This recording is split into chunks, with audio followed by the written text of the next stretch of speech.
Alright, everybody, welcome back. Sorry we ran out of space and we had to make another episode for this. So apparently Vegeta locked himself in because he had already went in twice. So he had to destroy it to get out. In the Universal Saga, hours before the Tournament of Power, Vegeta decides to change in the reconstructed time chamber, and Popo adverts that he will be banned to use it if he destroys it again. This time he trains for around an hour, roughly half a month in the chamber. Vegeta blows it up once again, anyways, after finishing his training and returns to Capsule Corp. And apparently There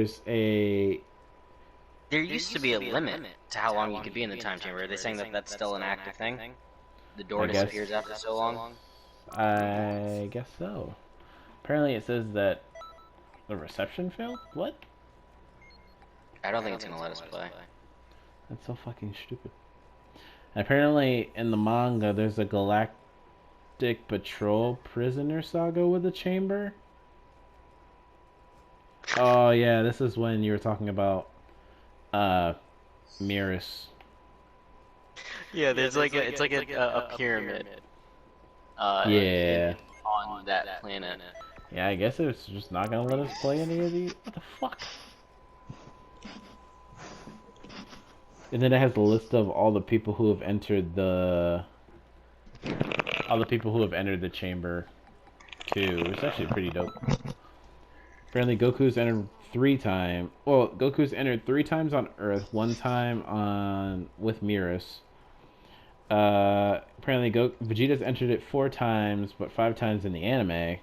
Future Trunks entered it twice, Piccolo entered it twice, Gohan entered it once, Goten once, Trunks once, Super Buu once, Gotenks once, and Mirrors once. Interesting. Okay. Is there limit?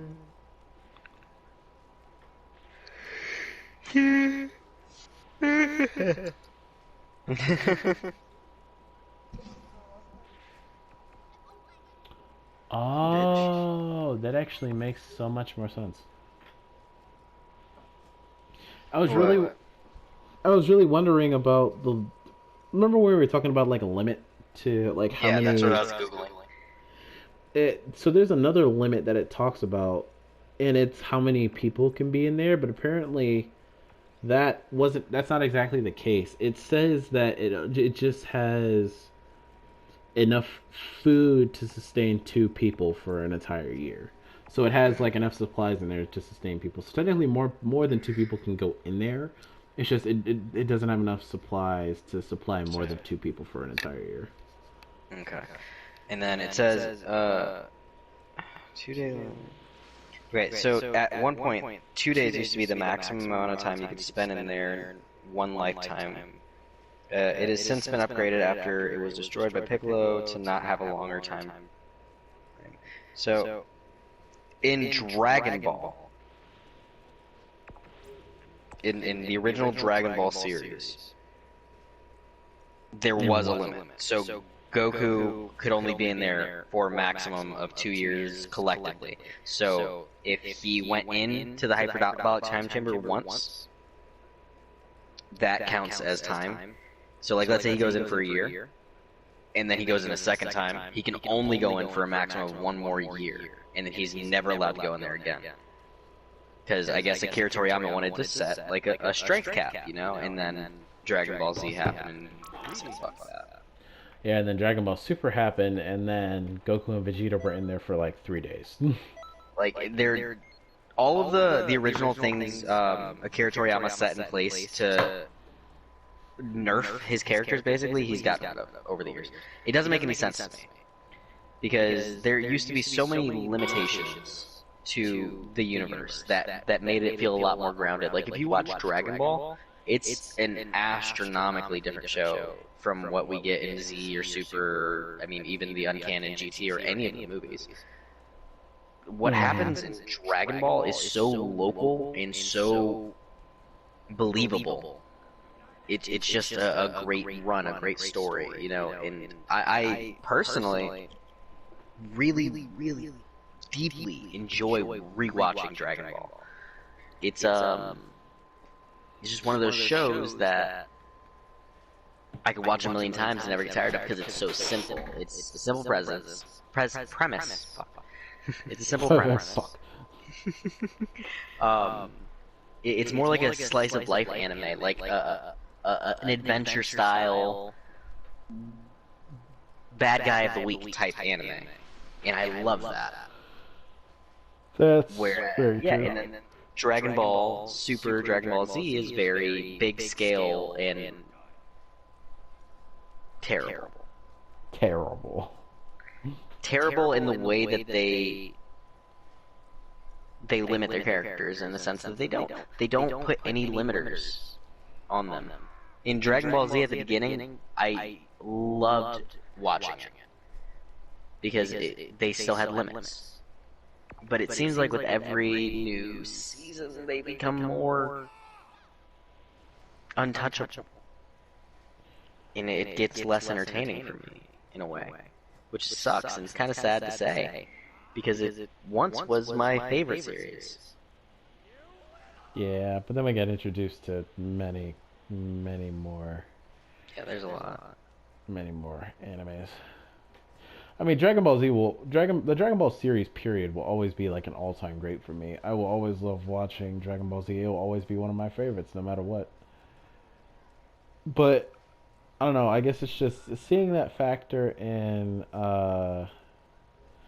seeing the factor of like some of the things that are in Dragon Ball and then not seeing them in other animes adds an interesting factor to the other animes, where I would probably show a little bit more interest now to those versus this. But I guess it's like part of the nostalgic feeling of having this being my first anime, which is why I don't exactly mind watching Dragon Ball and having the ties to Dragon Balls, because Dragon Ball has basically been here my whole life. I don't think it's going anywhere. Yeah. I mean, I agree with you. Oh shit! It's really a great show that's really done a lot for me, as far as creating my personality, my personal version of my imagination, the way that I create things.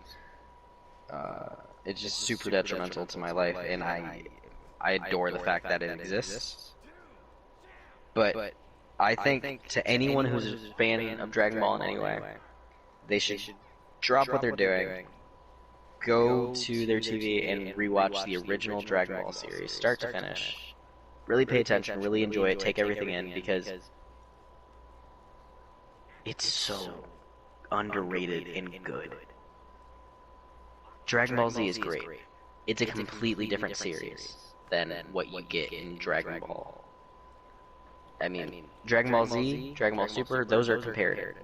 Flying, Super Saiyan, crazy powers, aliens, like all of these otherworldly, out of this world style things. Whereas Dragon Ball is a very contained story that stays in its world, builds its world up to become what it is, and is believable. I don't know. It's just, as time went on, Dragon Ball Z just lost what made it great, I feel like. I mean, and it's gained many more things that make it arguably better. I mean, and that's entirely fair. I definitely agree with you on that. I feel like there's a great deal of what Dragon Ball like took the time to do, and like took the time to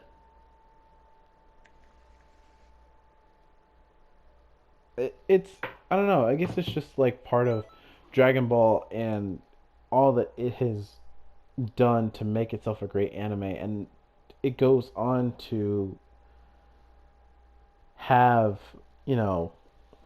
its successor, Dragon Ball Z, which is a phenomenally successful anime, and it's great in its own rights. It like changes the premise of everything that Dragon Ball basically kind of established for it.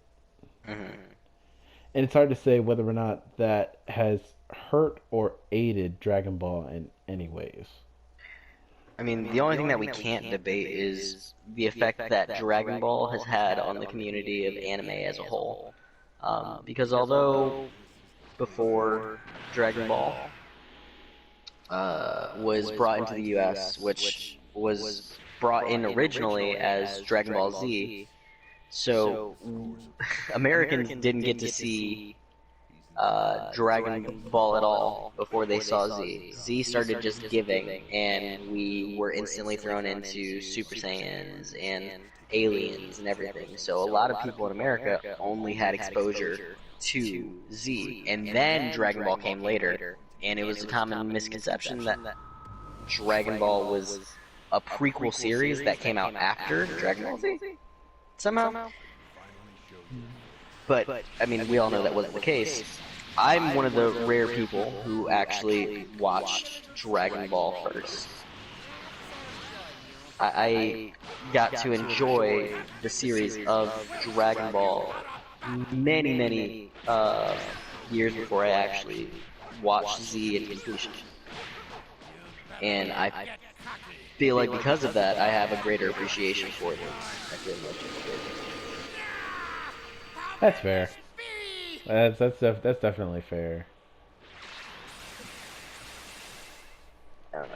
But I think without Dragon Ball coming to us as it did in America, Dragon Ball Z, I mean, we just would not, as a country, be as appreciative and fans of anime as we are. Dragon Ball Z, despite what many people would want you to believe, is the start for most people in anime.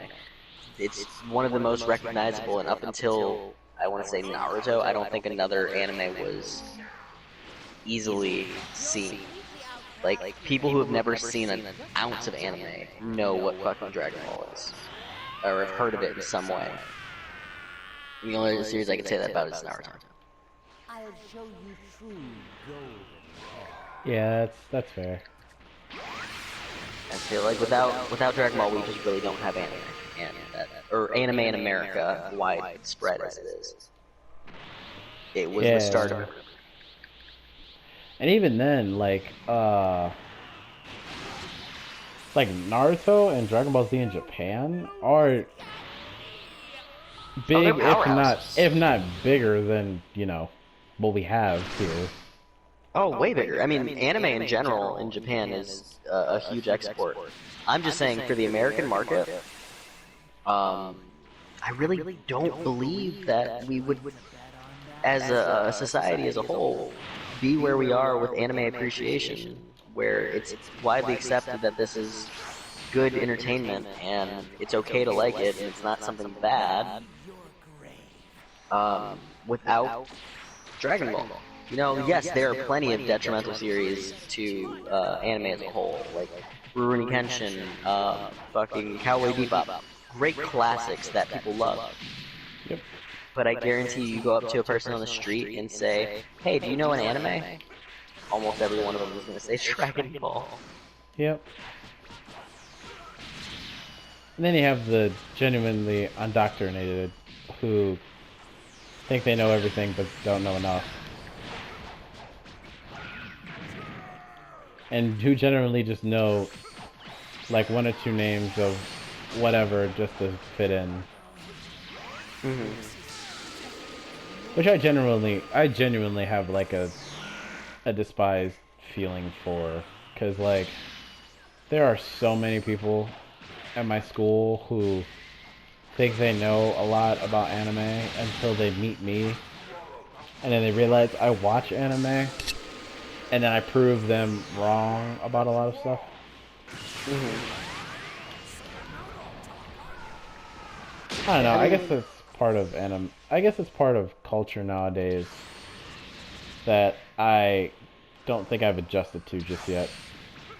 It's really weird that anime is like widestream, and I'm very happy about it.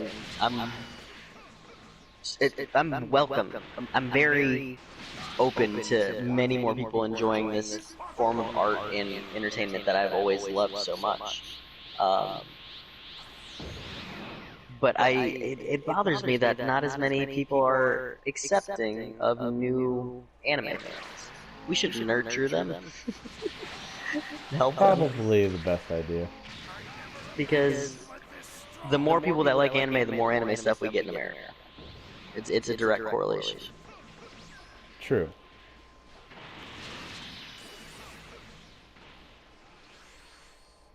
Just want to land the stamina attack. There we go. I wanted to land that so bad. I'm trying to learn all his moves. The new version I got of him. Cell, Junior, and Cell. Who's your least favorite DBZ villain? My least favorite DBZ villain? You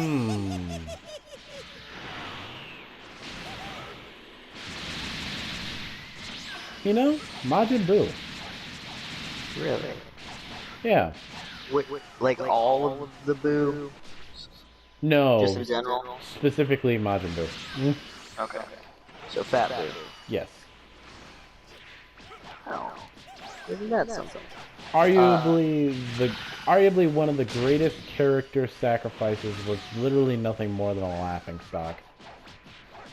Yeah, okay, I can understand why you'd be a little bit upset about that. Well, you know what? I'm having trouble trying to really pick out mine. Yeah, I was gonna say it's hard. It's hard, especially having as profound of feelings about a series like this. It's really hard to really say that we even have like a least favorite.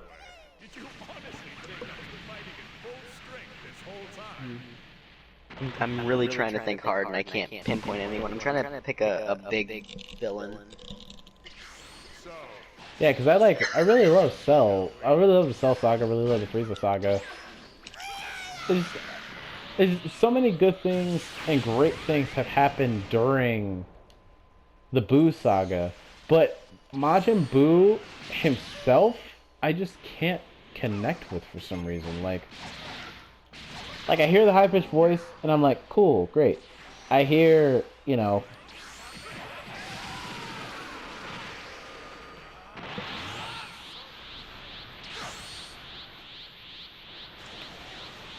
Excuse me? I killed him.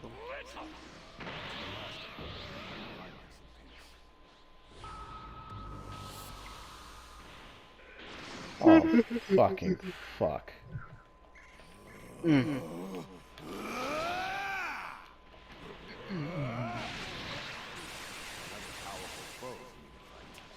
Fuck, I can't pick one. I literally had to sit there and think to myself and say, which one just annoys you? And I was like, Majin Buu. Because I literally don't even hate Buu himself. Well, it's just, he doesn't have as many qualities that I like over others. I hated King Cold, but he wasn't a main villain. Oh, you know what? I hated the androids. Actually, yeah. I mean, I like them as Z fighters. I hated them as villains, though. Especially and not Dr. even just a Gero. specific one, but like I didn't like Android 18 or 19. I didn't. I mean, Android 18 or 17. I don't fuck with Marshmallow Man. Fuck the Marshmallow Stay Puft Man. That was 19? Yeah, that's 19. Dr. Gero is 20. 20. Oh, 20. Fucking Dr. Gero is terrible. I'm glad he got killed so quickly. Oh, goddamn. He was a waste of space. I'll put a stop to him here and now.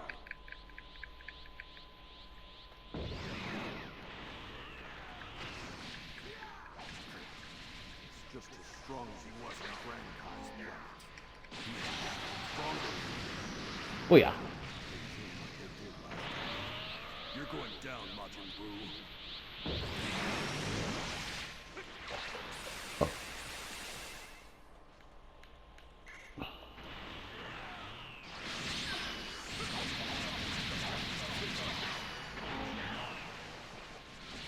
Ow. Fuck. Good? No. Getting my ass beat by a child.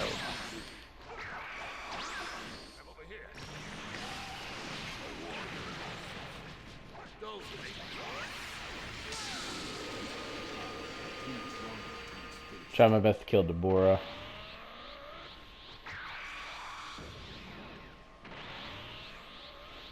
Sad part is that we can't fucking heal Pycon. Yeah, that sucks. Final flash. God damn it, Pycon, why'd you have to hit him?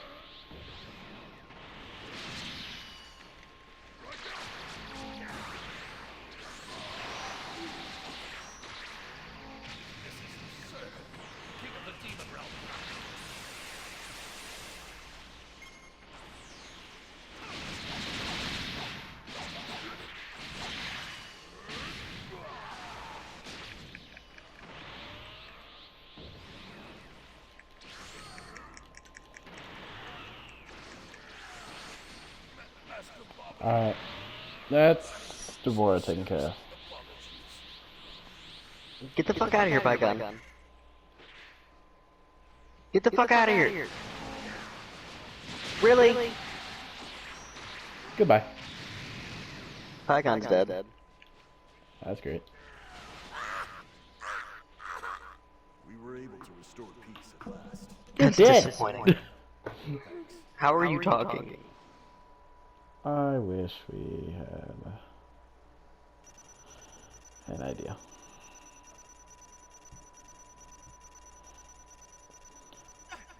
I don't believe it. Oh, Z rank first try. Seriously awesome. Nice. I got an A. Well, alright. It was great talking with you. It was great having you in the video. I think I want to make this like a regular series. Whenever me and you are free, we'll just get together and we'll just like, I don't know, we'll talk about stuff. Yeah, well, I mean, we should definitely set topics aside at some point when we're not recording, so we can have like a specific list of things that we would like to touch on, so we can have a chance to think about them. Mm-hmm. But I agree. Like on the fly. Yeah. But It's a wonder that we were able to have any conversation.